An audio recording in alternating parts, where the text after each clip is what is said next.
Hello मेरे दोस्तों और मेरे प्यारे विद्यार्थियों, आज मैं वर्ग 8 के पाठ्यपुस्तक पर आधारित प्रश्नोत्तर लेकर के आया हूँ, जो भूगोल विषय से है और पाठ का नाम है संसाधन। संसाधन के सभी प्रश्नोत्तर का यह पार्ट 1 है, जिसे ध्यान से आप अंत तक जरूर देखें।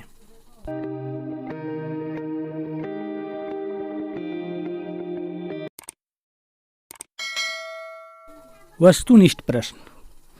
वस्तुनिष्ठ प्रश्न सबसे पहले हम देखते हैं रिक्त स्थानों की पूर्ति करें, जिसका पहला क्वेश्चन है पवन ऊर्जा रिक्त स्थान संसाधन के उदाहरण है।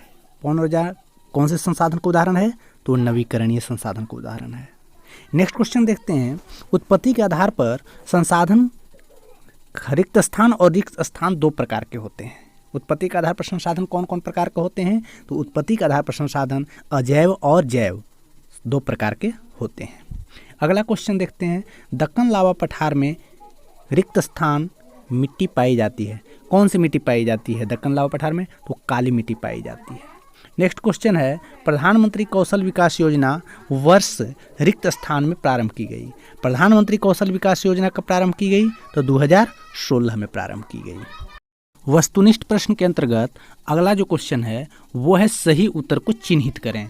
क्या है? सही उत्तर को चिन्हित करें, जिसका फर्स्ट क्वेश्चन है कि निम्नलिखित में से कौन सा मानव निर्मित संसाधन है? इसका ऑप्शन है कैंसर उपचार की औषधियाँ, झरने का जल, उष्णकटिबंधीय वन। तो मानव निर्मित संसाधन का उदाहरण इसमें कौन सा हो सकता है? तो वो है कैंसर उपचार की औषधियाँ।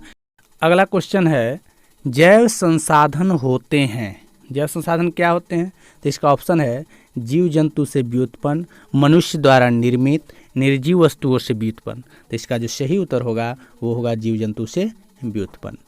अब देखते हैं अगला क्वेश्चन, केरल के तटीय रेत में पाया जाने वाला संसाधन है। केरल के तटीय रेत में पाया जाने वाला संसाधन कौन सा है? तो इसका ऑप्शन है थोरियम, लोहा, यूरेनियम। तो इसका जो सही उत्तर होगा वो उत्तर है थोरियम।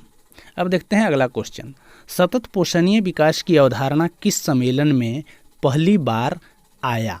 तो सतत पोषणीय विकास की अवधारणा कौन से सम्मेलन में आया था? तो इसका ऑप्शन है स्टॉकहोम, क्योटो, रियो। तो यह जो है सो रियो सम्मेलन में आया हुआ था 1920 ईस्वी में।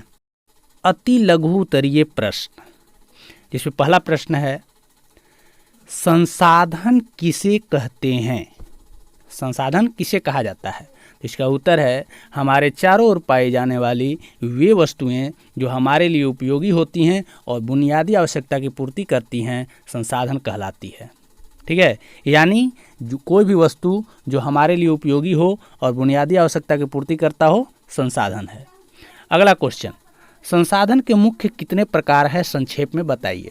तो संसाधन के मुख्यतः 3 प्रकार हैं। कौन कौन?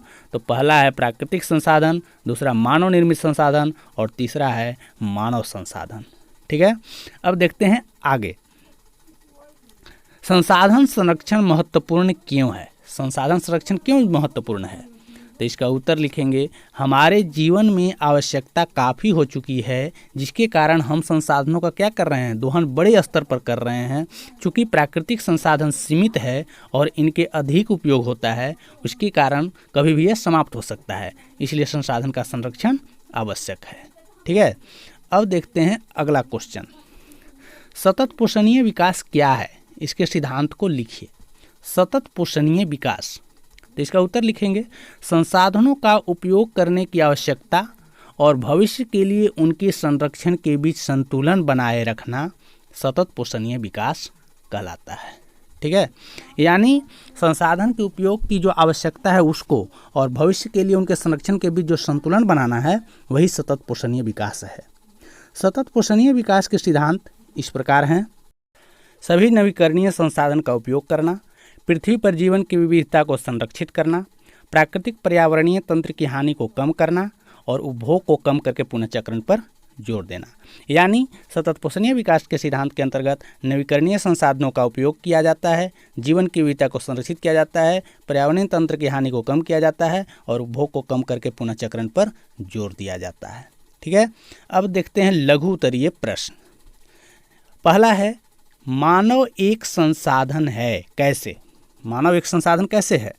तो इसका उत्तर लिखेंगे, मानव को उसकी संख्या, शारीरिक एवं मानसिक शक्ति संसाधन बनाती है। शारीरिक एवं मानसिक शक्ति का विकास शिक्षा, तकनीक, स्वास्थ्य एवं कौशल की सहायता से होता है। इन सभी की सहायता लेकर मनुष्य नई वस्तु के निर्माण करने लायक बनता है। इस प्रकार हम कह सकते हैं कि मानव एक संसाधन है। अब देखते हैं अगला क्वेश्चन, संभाव्य और वास्तविक संसाधन में अंतर स्पष्ट करें। संभाव्य संसाधन और वास्तविक संसाधन में क्या क्या अंतर है? तो इसका उत्तर लिखेंगे, संभाव्य संसाधन और वास्तविक संसाधन में प्रमुख अंतर इस प्रकार है। पहला, वैसे संसाधन जिसकी मात्रा ज्ञात नहीं है और वर्तमान में उपयोग नहीं हो रहा है परंतु भविष्य में उपयोग होने की संभावना है, उसे संभाव्य संसाधन कहते हैं। जबकि वैसे संसाधन जिसकी मात्रा ज्ञात है और वर्तमान में उपयोग हो रहा है, उसे हम क्या कहेंगे? वास्तविक संसाधन कहेंगे। दूसरा, लद्दाख में पाया गया यूरेनियम और केरल के तटीय क्षेत्र में पाया गया मोनाजाइट संभाव्य संसाधन का उदाहरण है, जबकि झारखंड में कोयला, बॉक्साइट और महाराष्ट्र में दक्कन पठार के काली मिट्टी वास्तविक संसाधन के उदाहरण हैं। अब देखते हैं अगला क्वेश्चन, जैव और अजैव संसाधन क्या हैं? तो इसका उत्तर लिखेंगे, जैव संसाधन, जो संसाधन जैव मंडल से मिलते हैं उन्हें जैव संसाधन कहते हैं। उदाहरण के लिए मनुष्य, वनस्पति, मछलियाँ, प्राणीजात, पशुधन आदि। दूसरी तरफ अजैव संसाधन, तो जो संसाधन निर्जीव पदार्थों से मिलते हैं उन्हें अजैव संसाधन कहते हैं। उदाहरण के लिए मिट्टी, हवा, पानी, धातु, पत्थर आदि। तो मेरे प्रिय विद्यार्थियों, उम्मीद है आप इस वीडियो को पूरे अंत तक मन से देखे होंगे। इसके लिए आप सभी को धन्यवाद।